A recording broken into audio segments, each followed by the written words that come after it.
Hey guys, here I am with my 2023 21 XRT Triton 250 Pro XS on the back.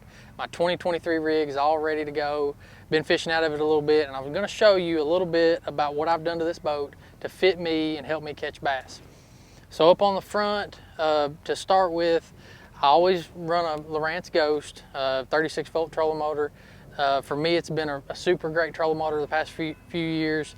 Really quiet. One of the cool things I like about it too is that it can go 24 volt or 36 volt if you were to have a battery failure or something like that. Active target set up on it. I either run active target on the shaft most of the time, or if I'm deep in bigger water, waves and whatnot, I'll run it on the head, but it's on the shaft now. On the front up here, to be able to view the active target and the sonar and down scan, all that fun stuff, I've got two HDS Live 12 Lowrance units up here. That's what's cool about the XRT, is you've got room to mount two of these graphs side by side up here. I angle one of them a little bit back toward the center, just how I like it, but it's really neat to be able to set up two of those big giant graphs. I run one solely for active target, and the other is some type of sonar depending on what I'm doing that day, and then of course my chart. I've also got set up here with some stomp switches for my power poles. You always want to be hands-free when you're fishing, so I'm hands-free while I'm fishing, and then I can reach over and hit those stomp switches and put the power poles down anytime I want to. One of the things that I do, it's real easy. A couple things with the trolling motor, I always change out the handle to a TH Marine handle. Makes it super comfortable and easy to deploy the trolling motor, and also putting a TH Marine eliminator prop nut on there, down on the prop. It's just easy on and off, eliminates some vibration. Really easy add-ons that'll enhance the value of your trolling motor and the efficiency of it. So let's head to the back and look at the business end of the Triton. Of course, I'm always running the 250 Pro XS Mercury. This 4-stroke is phenomenal. I've been running this for a few years now, and it's just been flawless. Power, speed, out of the hole. This XRT is a big boat, and this 4-stroke really helps it, get on plane and be able to run and do what it needs to do. So I can't say enough about this 250 Pro XS. Getting it up and down, we have the TH Marine Atlas heavy-duty jack plate, 10-inch setback on it on this Triton, but hydraulic jack plate, a must-have. Anytime you're setting up a boat, if you can at all have one, it's just so handy, man. To get in shallow water, you raise it up. If you get in big waves, you can go down with it, get a little more bite, whatever you need to do. And then if you want to tweak your setup speed-wise, you can do it just by hitting one little button, it'll go up and down. So TH Marine, hydraulic jack plate, got a Mercury 250 Pro XS sitting on it. This year I'm running a 23 pitch Mercury 3-blade Fury. For me, that's a best all-around prop. Probably get a little more speed out of a 24, but oftentimes I have 3 people in the boat, camera guys, whatnot. I like that 23, gets me up on plane and what I need to do. And then I've always got 2 8-foot blades, power pole blades. Gotta have these. These are, years ago people used to all the time ask me, what are those things on the back of your boat? And I still get that question, maybe not as much because these are more common now. But if you've ever had power poles, you understand what I'm saying. Once you live with them, you can't live without them. One of the things for fishing nowadays, you've got to be able to film all day long. Actually it's a rule for us in the Bass Pro Tour, but beyond that, you want to catch, if you have a good catch that day, if you catch your personal best, or whatever goes on, a cool catch, you want to be recording it. And it's just super easy to do it. For me, I use a Railblazer. This is an E-port down here at the bottom, and then it's actually, what that means is it's got power, so I can hook a USB to it, run it all the way up, use a Railblazer boom, just run a GoPro on it. Running a GoPro on the Railblazer boom, super easy. Take the battery out of the GoPro, put a big 256 gigabyte card in it, and you can, it's this far back in the boat, mounted on that Railblazer mount, I can see everything and capture all day long, and then go back and look at my footage. Really cool way to see what you caught during the day. At the dash here, this is part of my favorite thing about the XRT. Everything's kind of at your fingertips. It's a big dash, but this day and time in the fishing world, graphs are king. Everybody's running a lot of graphs.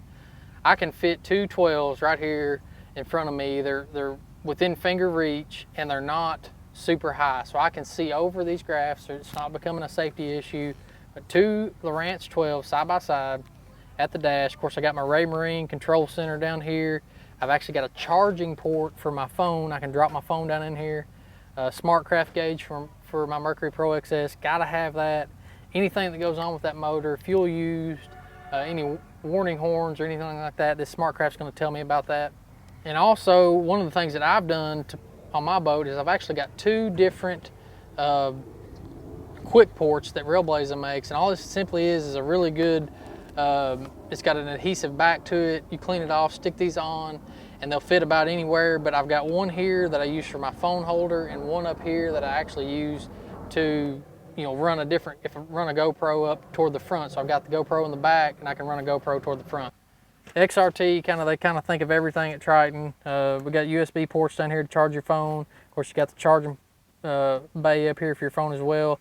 I do run a power pole switch down here, so when I'm pulling up to the ramp, I want to beach the boat, put the power poles down, go get my truck. I can reach right under the key, do that.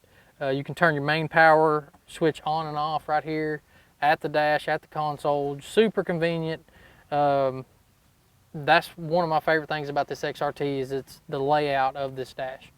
Walking up to the front of the boat, again, this is one of those features of this XRT, super wide front deck. You can basically lay all the way across it. I love the big center doors. You've got two rod storage here on your left and your right. I keep my rods in my left one, and rain gear and stuff like that in my right one. But you've got a giant door here that can hold a lot of stuff. End of a fishing day, it's kind of a catch-all, but there's a lot of boxes in there. I, for one, really like the main center storage because I can sit right here, flip that up, and I can reach my hooks, whatever baits I'm using for the day, but don't have to dig in two different boxes. I really like that. Another thing you'll notice too, I've got my rods laying here on the deck, and there is a ton of rods laid up on the deck, and I still have a lot of room. I'm not stepping on my rods. I'm not kicking my rods. Two people could easily fish up here with all these rods laid out. And I'm just the type of guy, I like having more rods out than I do in the box. I just feel like it works for me. But that is one of the things about this XRT, is just you have all this room to spread out, and it's your work area, and it works for me. So all this that you've seen in the boat, the Lowrance Lives, trolling motor, power poles, it's all powered by what's going on back here in the back. The XRT's got a really handy way to get to everything in the back compartment. So we flip up these two, and you're going to find some tracker lithiums in here. I run 100 amp hour tracker lithiums, of course 36 volt on the trolling motor. Going to give you plenty of power all day long. In here I've got these switched up with a C-Clear power harness. So one of the things that you need if you're going to run graphs and you want to get the most out of your graphs, the best clear picture you can get and the best power usage, you need a C-Clear power harness. And I've got one ran in the boat. Comes with its own switch, so that, you know, separates the graphs off, really enhances that their ability to find fish for you, and it also saves on your power too, so it helps a lot. Cranking batteries over here, trolling batteries over here. I got a spare prop, power pole pumps in the middle, really clean setup. But this is what powers the boat all day long, and if I have an issue, I can get to whatever I need to get to. But this is where it all goes down right here, and what powers the whole boat. So that's it. That's my XRT, powered by Mercury 250 Pro XS. It's a big boat, but it's a quick boat, and it helps me do my job on tour and catch a lot of bass. So I love my Triton, love my Mercury, love everything I got, the way I got it set up. I hope you like it too, and maybe it's giving you some ideas for your rig.